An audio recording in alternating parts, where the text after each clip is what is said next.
Hey everyone, we'll get started in a few minutes. We're just letting folks in. Good to see everybody.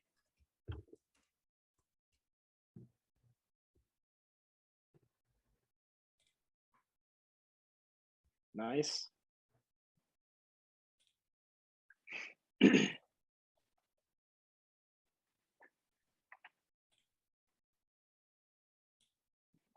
All right. Welcome everybody. I'm Cassidy, Chief Growth Officer at Refine Labs.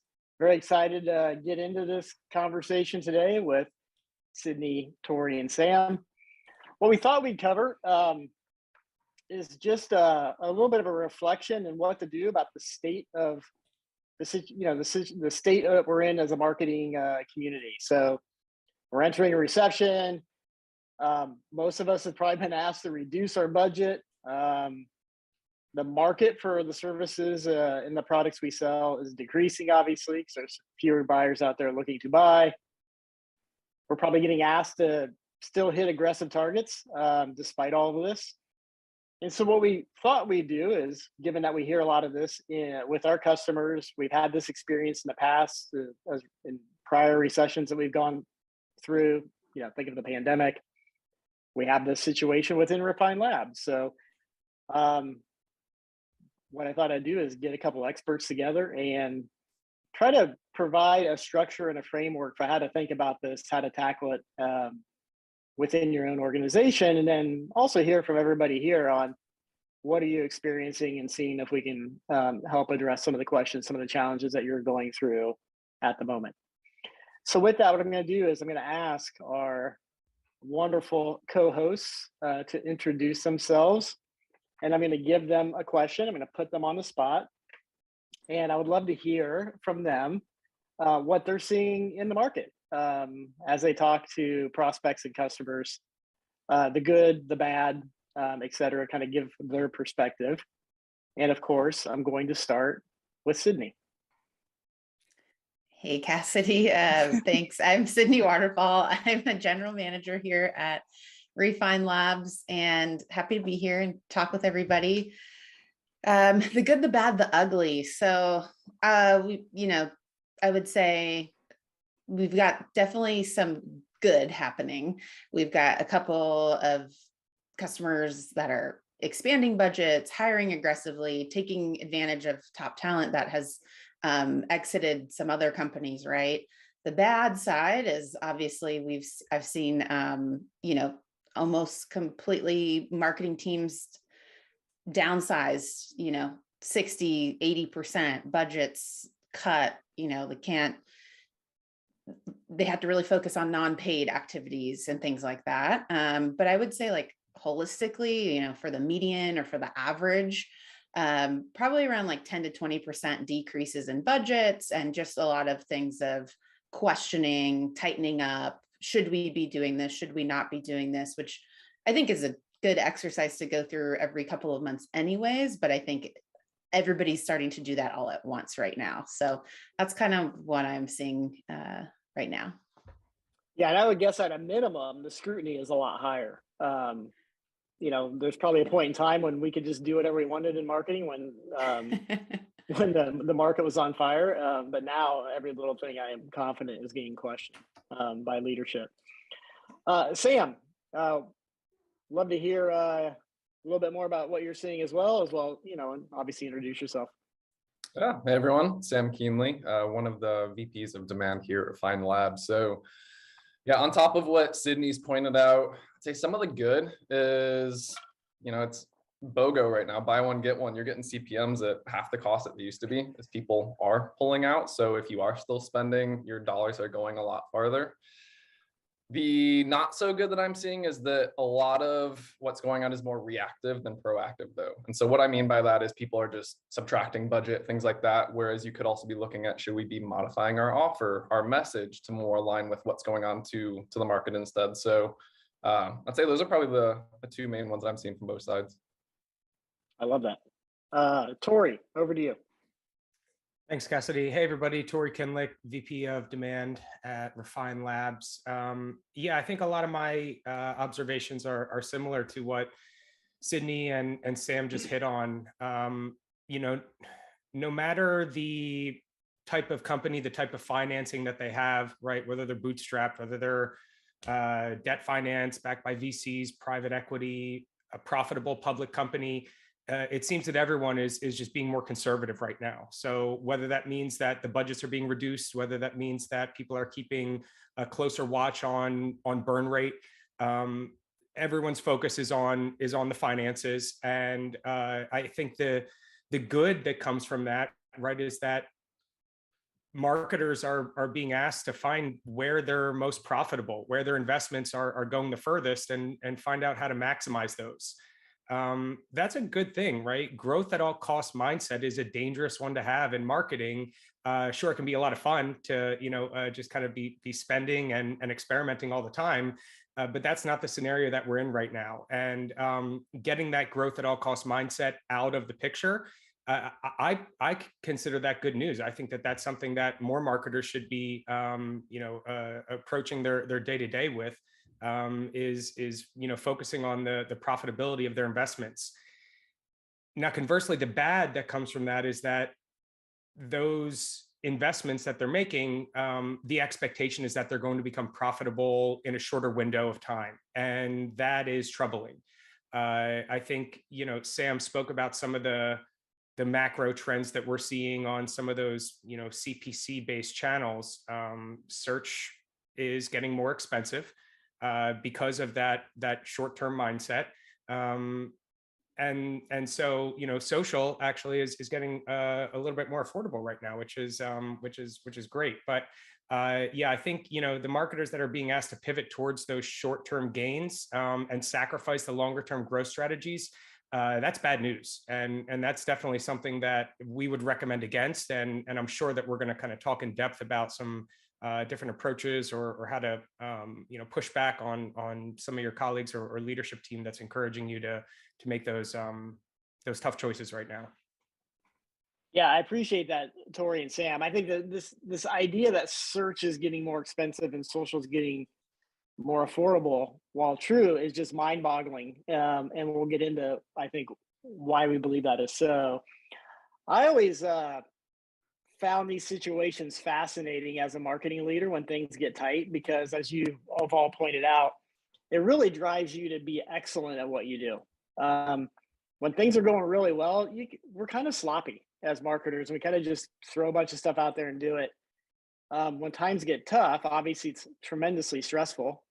But it really focuses on really good marketing, and hopefully we'll talk about that, what that looks like here more.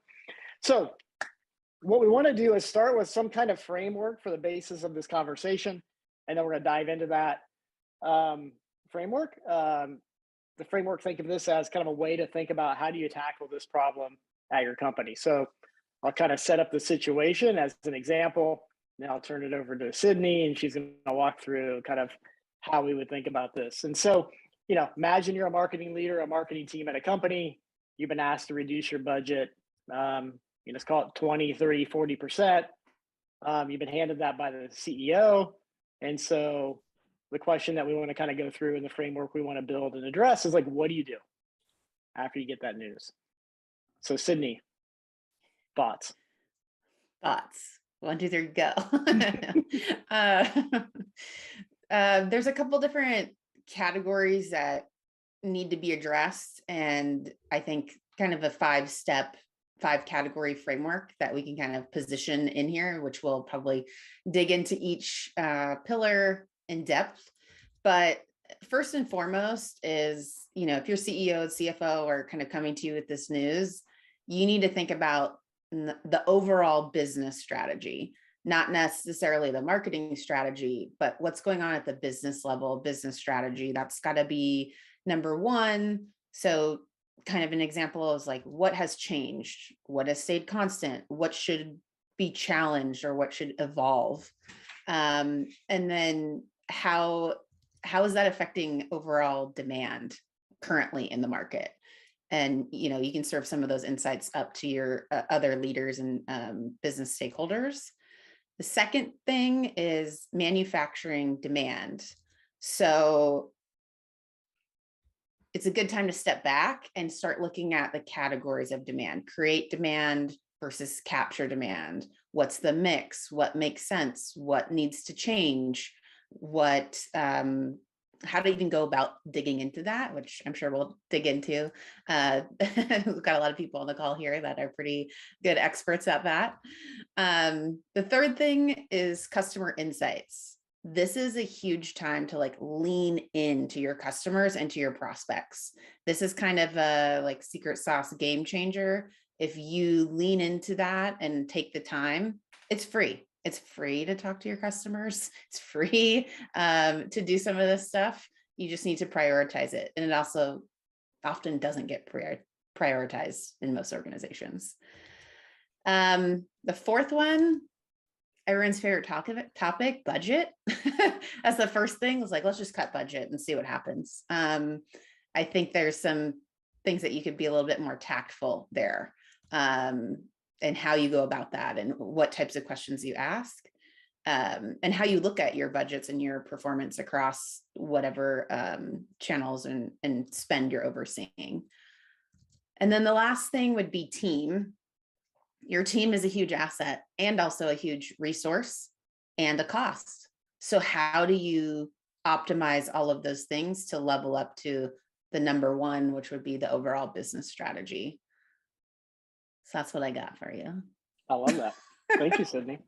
Yeah, I'll just start with my thoughts on the first one around kind of business strategy and objectives.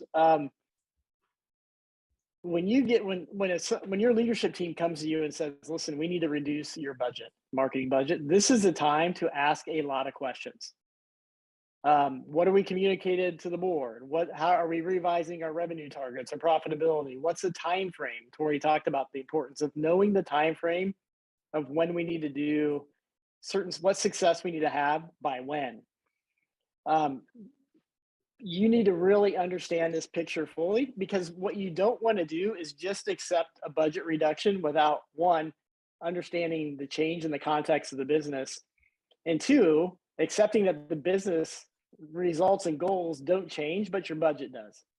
I mean, it's just an unacceptable mistake.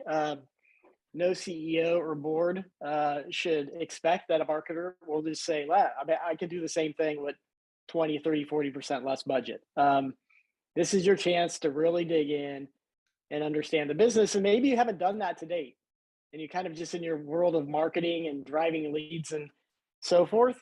But this is your opportunity to really understand the context of what's the commit and the promise that the CEO and the leadership team is making to the board. Okay.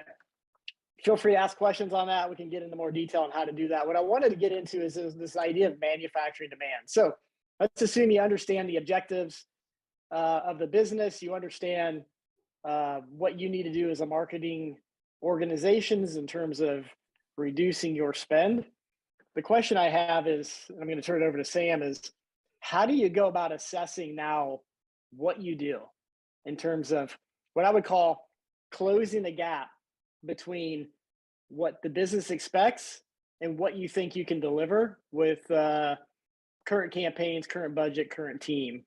So it's called that the demand deficit. Like, how do you reduce that? So that comes back to this idea that Sidney mentioned around manufacturing demand. And turn it over to Sam.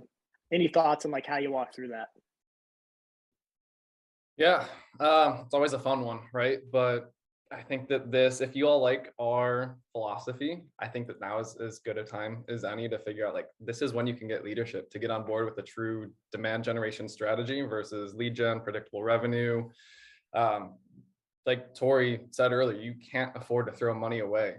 Inefficient, ineffective platform strategies that drive volume, but don't really yield any meaningful down funnel results. So how are you going to get them to do something like that? Well, our bread and butter that you all are starting to do is a well-planned and executed demand gen strategy really is this like do more with less strategy when you think about it. So for example, we like to do various analyses when new customers come on, and one of them is often the search analysis. And more often than not, I'll find 50, 75% of search spend is ineffective. When you look past the conversion in the platform, more or less. Like, is it driving revenue? Is it even driving pipeline at the end of the day? And so when you start to narrow in, you can find that there are places where you just haven't been as efficient as you could have been before. So you can get into like, okay, well, what if we just cut that spend altogether? We can tell leadership, hey, here's the numbers, here's what the data shows. The spend is driving conversions, but it's not yielding business results. I'm just going to pull that out, and that's going to recoup some of that spend. So that's one way that you could potentially think about it. If you want to get into something that's not related to media spend, I'd also say, like, what do you have in terms of opportunities relative to existing customers? So often this could be things like cross-selling, upselling. At a former organization that I worked at, we had an employee sales lead program. And basically this leveraged our frontline employees who were talking to customers every day, customer support, professional services, and they're having conversations with each of your customers, and they might uncover something that you can help them solve for with a different product, with an upgrade, anything else. And so that's, you don't have to pay in order to do that. I mean, you already have that headcount there. And so what you do is you just create an internal process for them to share that information with sales to follow up on. And you can give them a bonus, a percentage of that deal if it does close through. But that's a really easy way to think about how do we make more of the customers that we do have. So that way you don't have to worry about new customer acquisition costs, but you're also going to have higher lifetime values, as those existing customers are going to stay longer and spend more with you.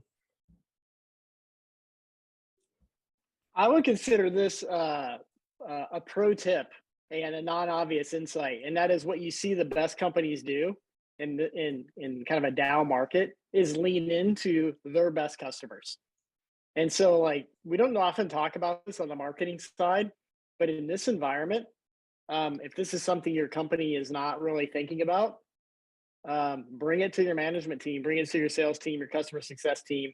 This is literally a pro tip. You'll see this in a Salesforce or any company that's world-class at distribution and sales and success.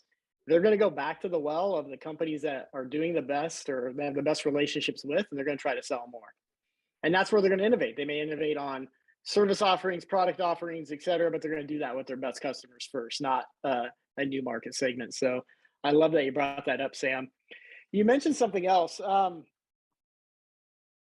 Like, listen, there's less demand to capture. Like, let's put this, I'm just going to say there's less demand to capture, which we would argue is a Google search channel. Yet more people are spending money in Google search.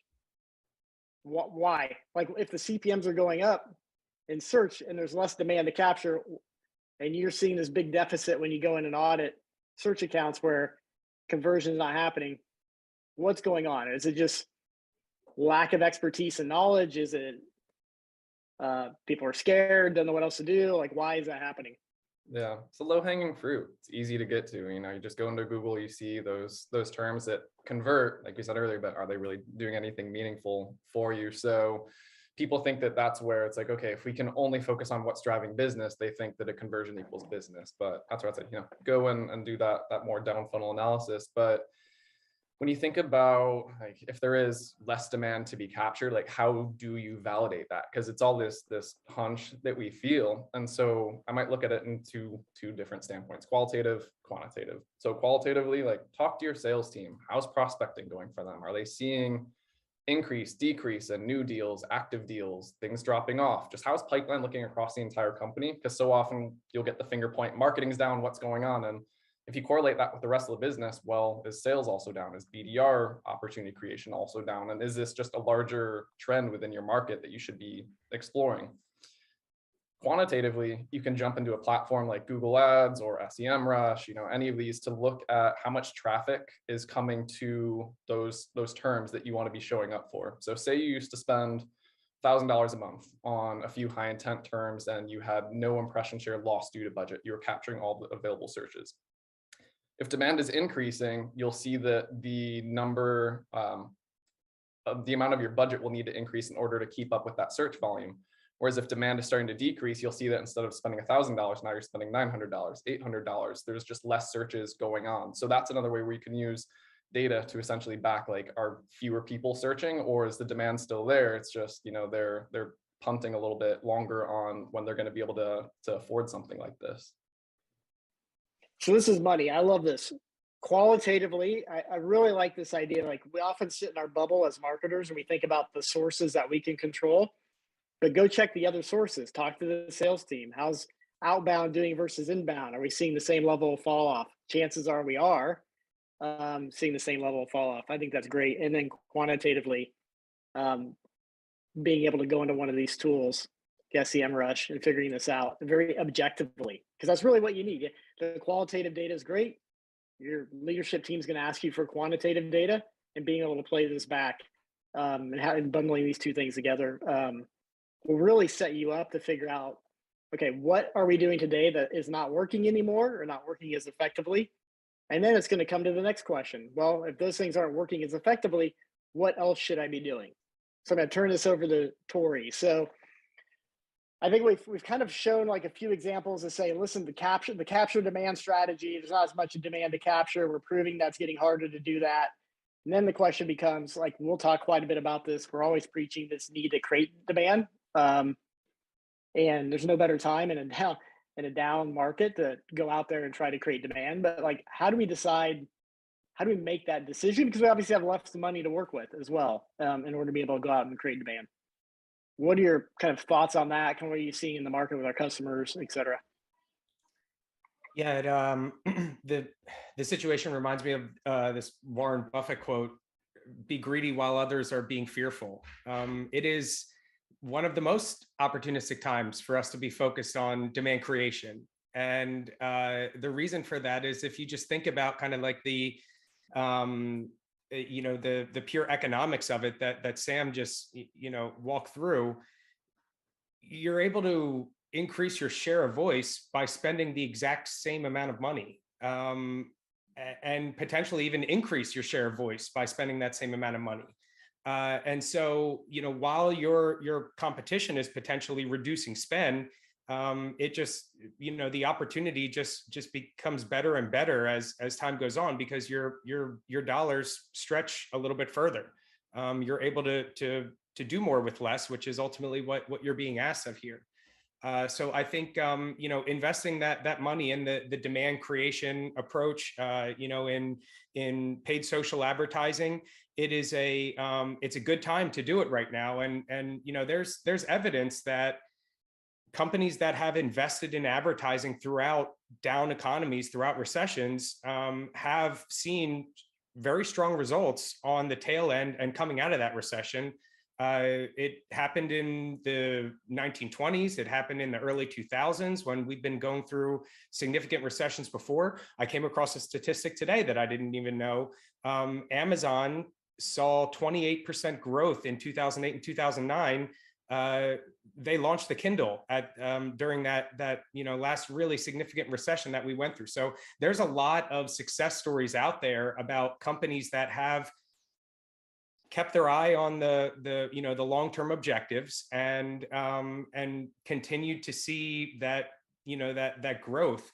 But I think that there's other ways that you can continue furthering your marketing investments and improving awareness of your brand and your company. And it's not just necessarily about advertising, right? So it's a great time to be focused on things like content production and organic social media. Those are things that can be done very cost effectively or entirely free of cost. If you're certainly, there's a time and a place for the high production value content and videos, but maybe now is the time to be looking at things like more of the talking head selfie style videos, getting scrappy with things like that. Podcasts, live Q&As like we're doing right now. There's no investment that goes into this. We send a couple emails out to promote it and mention it a few times across our organic social handles. Repurposing your content, finding those pieces of content that maybe you haven't had a chance to revisit recently and figuring out ways that you can update it, atomize it, stretch it a little bit further, or even, something like a social feed blitz, right? Get everyone on your team, your sales team, your marketing team, your leaders, to all have kind of a timed blitz where everyone is posting something somewhat similar on LinkedIn and try to, take over your prospect's entire feed with your brand. These are all things that can be done with very low investment. And so, it's a good time to be kind of thinking creatively like that. But the last thing I'll mention that I think I really like that I heard from Sam, right, is focus on the customer marketing. Sam gave some great ideas for how you can continue to try to hit those growth targets that you might still be responsible for during this challenging period. But, it's also probably a good time to be just reassessing what your core KPIs are with your leadership team. And perhaps the focus should be a little bit more on customer retention right now and a little bit less on some of those growth targets. Now, I understand a lot of this is not within all of our control as marketers, but like Cassidy mentioned, it's a good time to push back a little bit. And, if you are able to focus on customer retention and maintain a large majority of your customer base, there's a really good chance that your company, your business is going to survive this down economy. And so, yeah, focusing on your customers, people that know you, that are aware, that are going to engage with you and your content, help them feel seen and heard and respected, promote the togetherness, maybe offer them a deal or a rebate or something like that too. But whatever the case, let them know that they are valued and focus time and energy on something like that. And it's not going to take a lot of investment to do these things, but they can be really fruitful and they can help your business and your marketing team really stay afloat during a challenging period. Yeah, what I love about all these. Yeah, go for it, Sam. Tory, I want to plug into two things that you said in there that were really interesting. The first is, the free production, the video. So I've been seeing this with other customers we've been running on is the talking head, like you said, Loom style videos. The old saying, like, looks like a dog, smells like a dog, probably is a dog. Looks like an ad, smells like an ad, it probably is an ad. Just the authentic videos shot by an iPhone, I see higher view rates. They're more efficient, more effective. So I know sometimes people think, oh, video has to be this big production. I mean, look at what Todd's done with his iPhone and probably some other stuff, but like he shows that you don't have to overinvest in creating something that's meaningful. So that's one thing from the video side. And then the other, showing customer appreciation. There's a company that sends a handwritten note every time I order something from them. I'm never going to buy from anywhere else. That costs them 30 seconds in time to write that. So to your point, like, there's little things like that you can add in that go such a long way in retaining customers, creating happiness, and just adding that personal touch that sometimes it's just the basic little things to show them there's a person on the other side, not just this ominous corporate logo. I love that. That is way more thoughtful and intelligent than anything I would have said. So appreciate you jumping in there. Sydney, anything you want to add? I mean, I think they said it well. One thing I did throw in the chat was just, attribution also kind of handcuffs people to be forced into more capture demand channels and focus less on create demand. However, I do think this is a great opportunity for marketing leaders to educate people and say, hey, this is why we need to do things differently. And, maybe convince executive leadership that not everything needs to be in the CRM, in a capture demand. We also need to look at what is creating demand attribution as well, which we talk about as hybrid attribution. So I appreciate you hitting on that. Last time we went through kind of a recession at the beginning of the pandemic, I was running marketing at a company. I wasn't at Refine Labs. And there is no better time to drive change when things are on a downturn. So the ideas you heard here are all ideas that I think marketers would love to do and be more creative about. But things like attribution, things like it's not broke, don't fix it, kind of mentality when markets are up, sometimes stymie us from doing that. But when things start going to hell, it's a great time to prove that the status quo doesn't work and be brutally honest about that, because that's going to open the door for you to try new things, be innovative, focus on creating demand, stand up the podcast, do a webinar, create the videos that Sam and Tory outlined, build an organic strategy. Those things are tough when things are going well, but when things aren't going well, all of a sudden people are going to listen to these types of ideas and give you the opportunity to maybe try those things out. So I've seen it work. We've seen it work with our customers. For you to drive change as a marketer, you need something to instigate that change. Something needs to be changing in the market, usually for the worse, not for the better. And this is the time to kind of seize the day. All right. So I want to kind of pivot this conversation a little bit, and that is, when you're going through a market where there's less demand to capture, I want to kind of talk about how do you think about identifying audiences to still go after?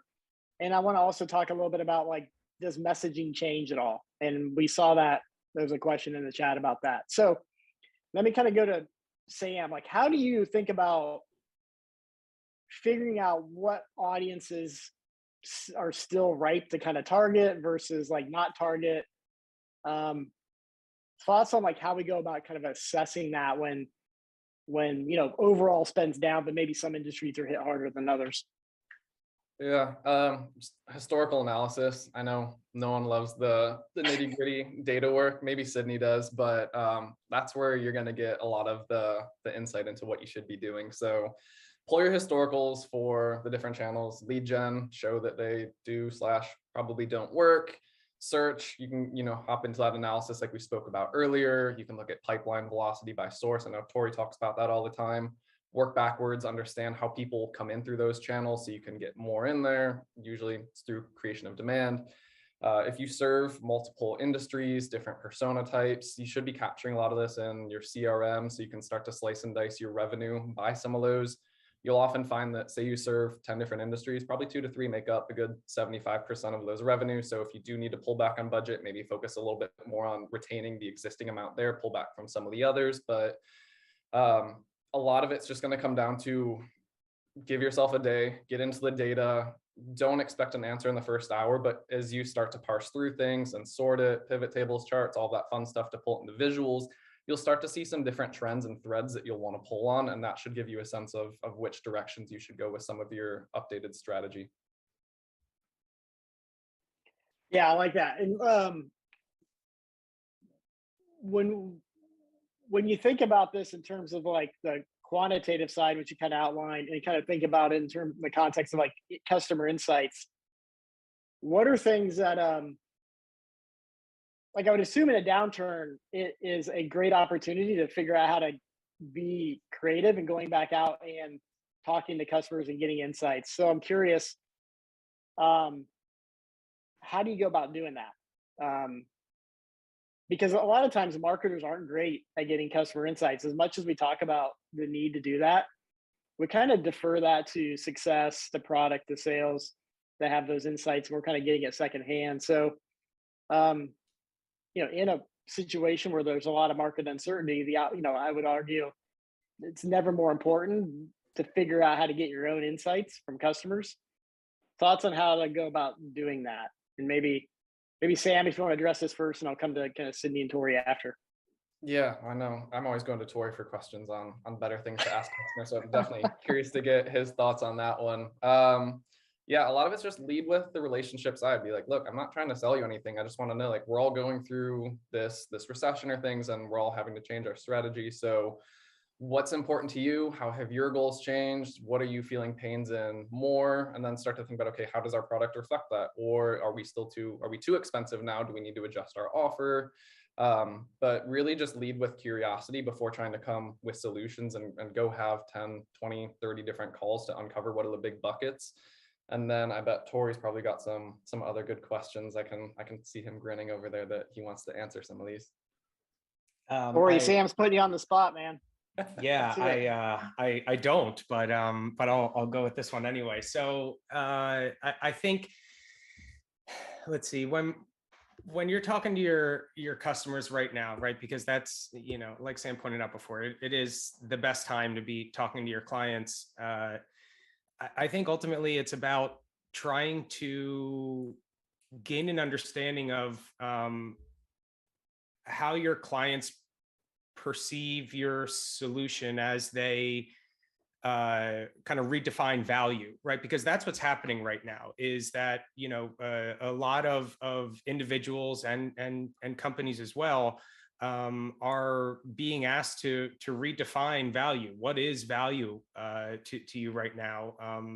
These purchasing habits are changing, and so with that, people's perception of what they need, what they want is changing as well. So I think is there enough that you can get from these conversations that you can begin to gain an understanding of how your clients are perceiving your offering? Is it essential to their business, or is it a little bit more of a treat, icing on the cake? Is this an expense that maybe your prospects might see as something that they can postpone, or just see you as totally expendable? Getting an understanding of where your clients and certainly your prospects perceive your solution to be, in terms of that kind of essential versus expendable scale, can help you dictate which tactics you should be focusing on and investing in. And perhaps if you are being viewed as a solution, an offering that is totally expendable or something that they just don't need right now, it's probably a good time for you to be investing in a little bit more of awareness advertising, and maybe being a little bit more modest about the growth that you can expect to achieve during this period. But you're not going to know that until you actually speak with your clients and validate those things. So I think that's really the underlying output that you should be after in all these conversations, is just getting a better understanding of the value that they see or expect from your solution, and where it kind of falls on that spectrum, because that will be pretty telling as far as how aggressive you should or maybe shouldn't be in this period. Yeah, I really like this insight you have in here, that not every customer is created equal. So demographically, they may look the same, but then when you go talk to them, you find one can't live without your product, and the other, it's a nice to have. And so, like, I think the art, to your point, Tory, is how do you dig in and figure out why one customer must have your product no matter what? It's one of the top 1 or 2 initiatives. And why, the next customer, it's a nice to have. It's, priority 7 or 8, because that's going to make the difference in terms of how you think about going back out to market, and how you think about your segmentation and your targeting. Yeah, I think that the targeting and segmentation is key there, Cassidy, right? Like, there might be, if you're a global solution, there might be different parts of the world that perceive your solution differently. And so understanding that behavior, that perception, as it differs by geographic market or by, whatever other way you slice and dice your audience segments, that can be pretty telling as well. And maybe it's just about niching down right now and finding out where you're going to get the most bang for your buck, and focus on the people that care most about you and your solution, and take a little bit more of a passive approach with the rest of your total addressable market. I love that. I want to kind of take the insights that we're getting and kind of the audiences we're identifying, and those who really lean in to what we do, and maybe those who aren't. And I want to come back to a debate we've been having on just how or does your messaging change in kind of this market? And I would love to get each one of your perspectives on this. And I'm going to start with Sidney. All right. Does your messaging change in kind of this environment, and how do you determine if it does or doesn't? So I think the first step, we're going to beat this over the head, but the first step is talking to your customers, just like you said. So I'll give you a practical example here of how to know when and where, or if your messaging or even product offering needs to change. So over the last 8 weeks, myself, a lot of the VPs, a lot of the leaderships have been having very direct conversations with all of our customers proactively, right? So number one, proactive communication around customer insights is always better than reactive, after they tell you, hey, I need to do X, Y, or Z, and kind of asking them, what has changed in your day-to-day? what's your life like now? Where do you see the biggest value that we can support you, or how the product can support you, right? We're a services business, so the people support, but maybe it's how this product can support your team, or things like that. And it will become very clear what they value as like the number one thing that you provide to them, and what types of customers value that one thing over another component. And then you can start understanding and getting trends of, okay, this group over here really values this. Now I can push this into messaging and audiences, right? So let's just say they really value feature benefit X because of this use case. And I hear this use case come up all the time. That's now what I'm going to push into my messaging. And maybe even we might look at changing our offering or being more flexible around seat increases, depending on your product structure, right? To get more people into that. Conversely, on the other side, if this is less valuable, maybe we need to stop talking about this with this group of customers, or we need to completely reevaluate that. And that's what we've honestly been doing internally here at Refine Labs. And it's opened a lot of, it's opened my eyes. I'm learning stuff every day from my customers. And it's like, how can we better serve you in the future? And if you take that approach, like that's the game changer of how you win, by changing your messaging, tailoring it to customer insights, and then taking those customer insights and pushing that out to market. Yeah, what's interesting about the example, which was a great one that you gave, is we probably should always be doing this as a business. But when things are going really well, you kind of just gloss over, why are people buying your product?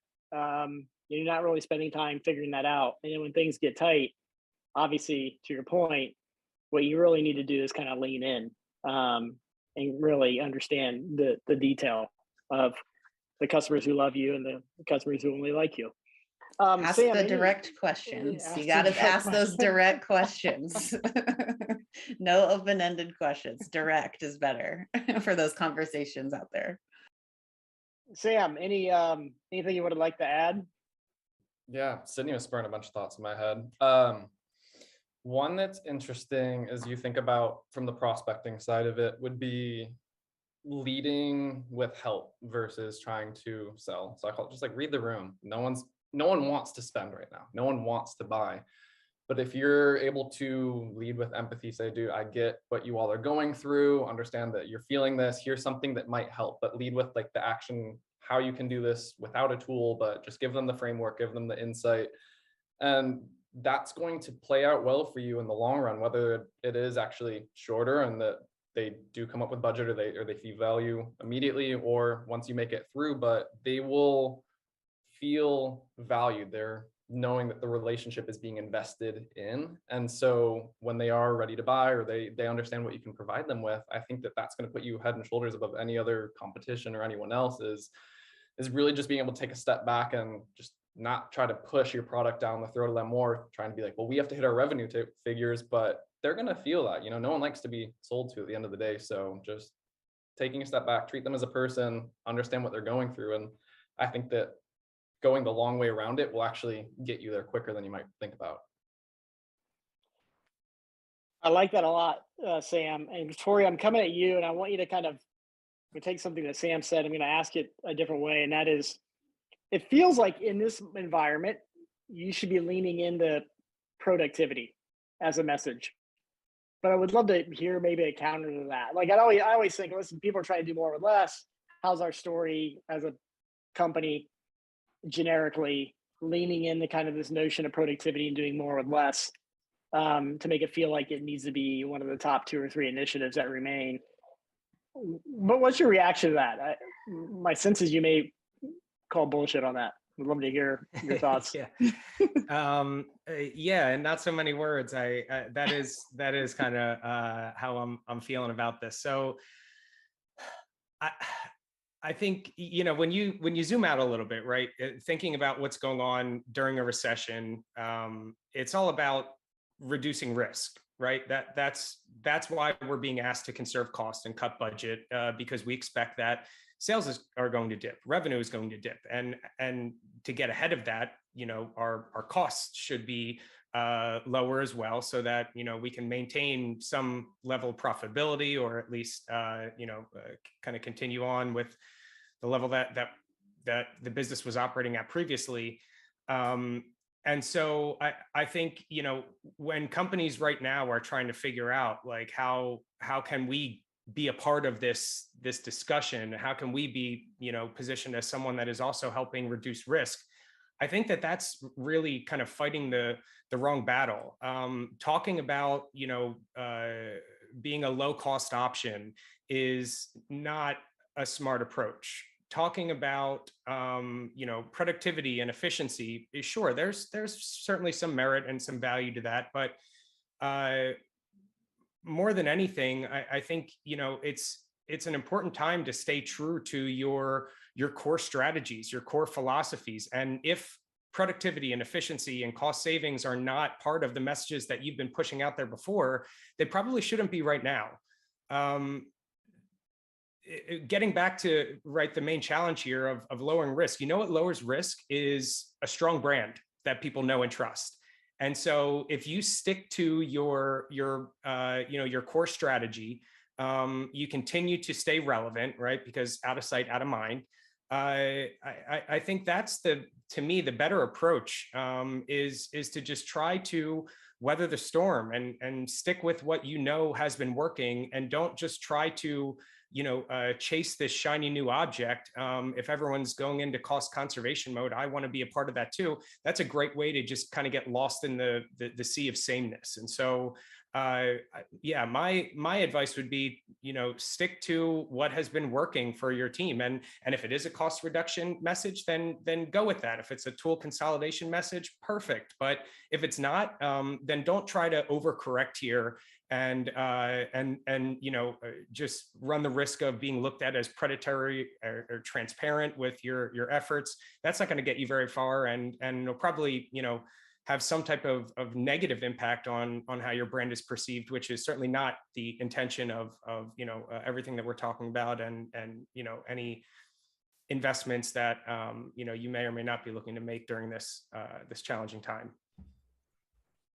I love that. That's why Tory, you work with customers and I don't. That's great. All right, folks. I want to add to this, but I want people to start asking some questions. If you have any that you want this group to address, I would say that if you have a strong point of view and narrative, it should not change whether the market is up or down. That'd be a thesis I have, but I don't know if that's true or not. I don't know, Sam, if you want to weigh in on that. But I mean, what I've seen work is very, very strong conviction on a unique point of view, and that kind of stands the test of time. And I think, to your point, Tory, don't fade away. Keep delivering it, and maybe you have to deliver it in new and novel ways that are less expensive, but stay out there, continue to create demand. But maybe I'm naive, Sam. What do you think? Yeah, sorry. So what was the question within that part? I just want to make sure I'm responding to that. If you have a strong point of view or narrative, then it stands the test of time, and you just keep going. That if you have to change your messaging, maybe I'll say a different way. A hypothesis would be, if you have to change your messaging, then maybe your messaging's never been strong enough. Yeah, I mean, I think that goes back to step one when you were still at a seed, like product market fit. Your message should be getting pretty well dialed in during that point. If you have to change your message to drastically in order to keep up, I don't think that it held true to necessarily your full value prop at the time, where you're just pandering to a certain thing that everyone is feeling.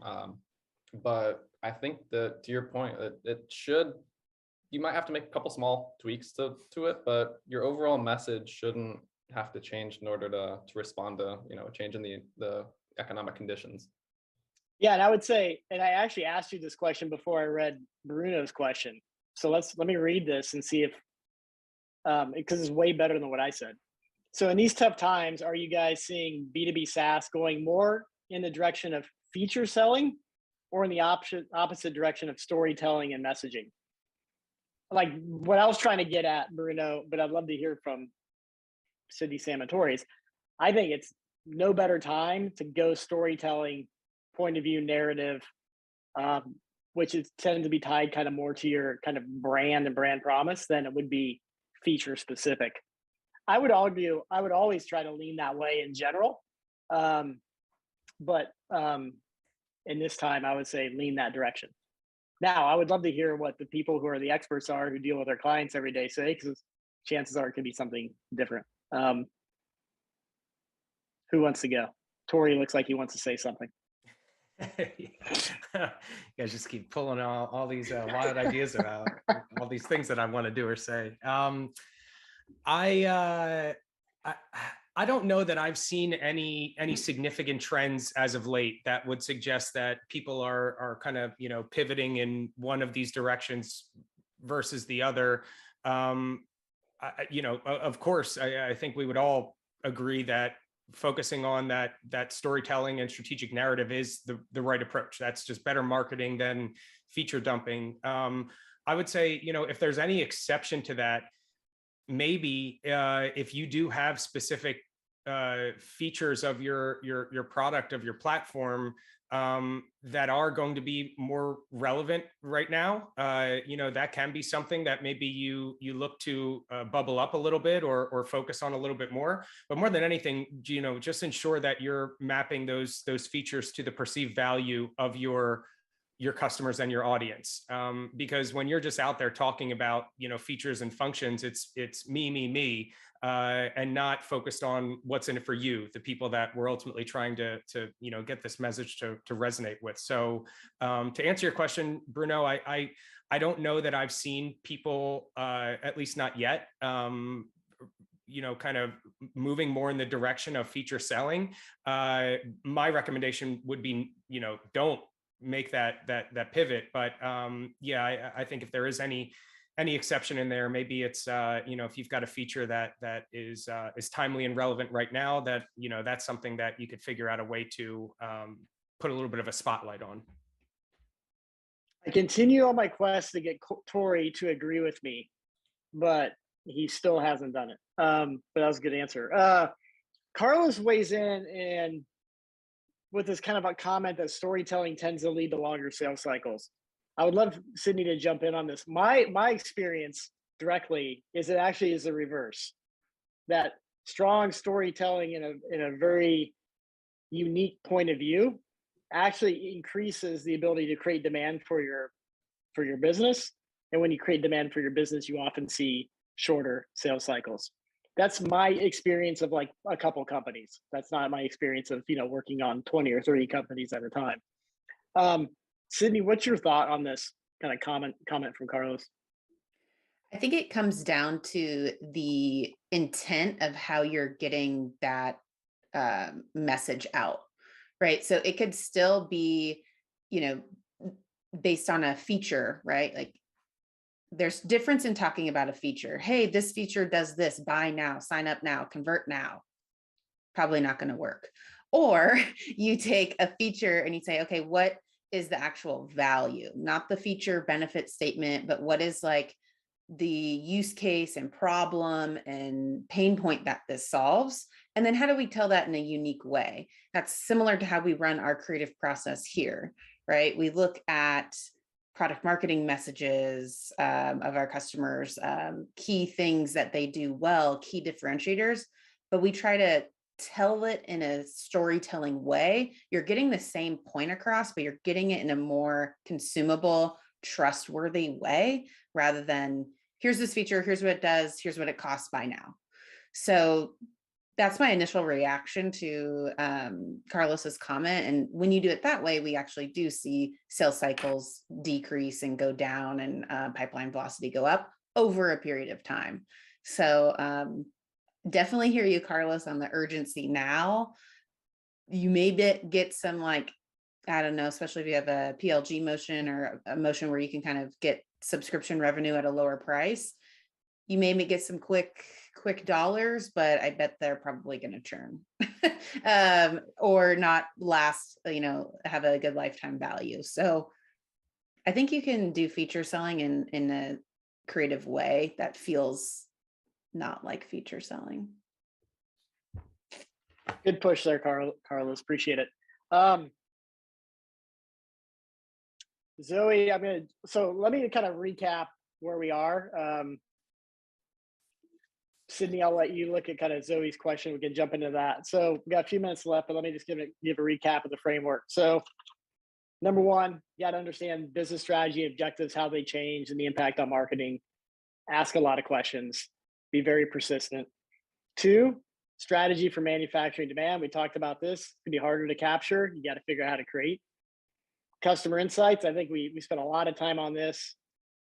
Never more important to be able to figure out how you get direct customer insights to inform your marketing strategy.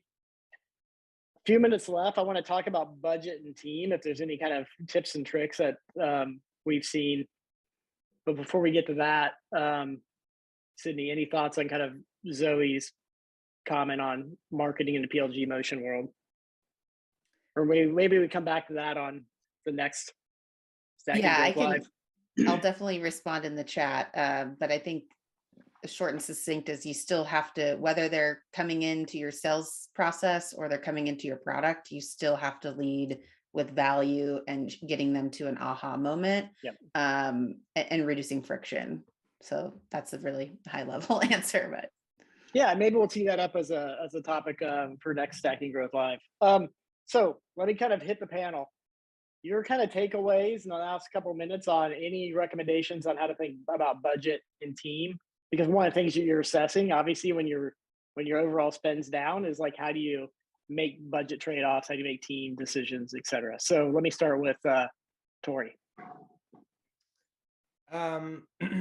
Yeah, I think difficult to answer this one with broad strokes in terms of how all companies should be looking at reassessing their budget. I think in terms of maybe the question about should you be trimming budget holistically across the board or looking at individual programs and investments, I would much more prefer to be looking at the programs and investments. But more than anything, Sam kind of went into this a little while back. It's about looking at your historicals and understanding what's been working well and what maybe hasn't or feels a little bit more aspirational or experimental, and focus on the areas that you can win, that you're going to be able to drive pipeline, get some potential returns on your dollars, because that's what's going to really kind of help you navigate through the troubling times that we're in and that we're going to continue to be working through over the months ahead. Thanks, Tory. How about Sam? Anything you want to add to that? So he kind of addressed the budget side. I'd say, what can you do for your team, or anything to get a little bit, if it's not related to spend, what can you do? So now is the best time to just get creative, let people run with their crazy ideas, try something new, try something different. So what this will do is, instead of now being worried about my job, the security of it, should I be concerned about that my role might be limited? If I'm being tasked to try something really creative and it's coming down from leadership, they're going to feel empowered. They're going to put twice the effort into it to really make something work. So it changes the dynamic of, one, they're not concerned about their job safety anymore. And two, they're going to be like, okay, cool, leadership's tasked me with this. Let's come up with something fun. Let's come up with something different. I get to present it to them and they might run with it. That's incredible. So giving that type of empowerment to go and be creative, I think is the cheap, free thing that you can do. And it's going to have win-win across, multiple different areas. Love it. Sydney? I'll double tap on the team aspect here. I think this is a really good opportunity to understand what your team is actually spending their time on and helping reduce things that they shouldn't be doing or are no longer needed and no longer a top priority in the business. So, focus on 2 to 3 core priorities in your team and then per position, and then echo what Sam said, give them the best ideas normally come from your team, not you. So give them freedom to kind of really help collaborate, help flex their creativity, because you'll be surprised what comes out of it. I love that. Sydney took mine. Focus, focus, focus. I'd focus the budget. I'd focus the team on just a few things. On the budget side, listen, this is a great opportunity to get rid of all the CEO's pet projects. All the shit that you feel like you're doing and spending as a marketer. Could be tools, it could be campaigns, it could be spending on Gartner, whatever it is. If you don't believe it works and you can't prove it works, get rid of it. This is a great time to cut all the crap in your budget and focus your team by just doing a couple things that you and your team believe in, where you can be creative and ignore all the rest. That's my biased feedback. So take it with caution. All right. Thanks, everybody. Thanks to our hosts, Sydney, Sam, Tory. Loved it. I'm still on my quest for Tory to agree with me. Maybe next time. Maybe next Thank you all for joining.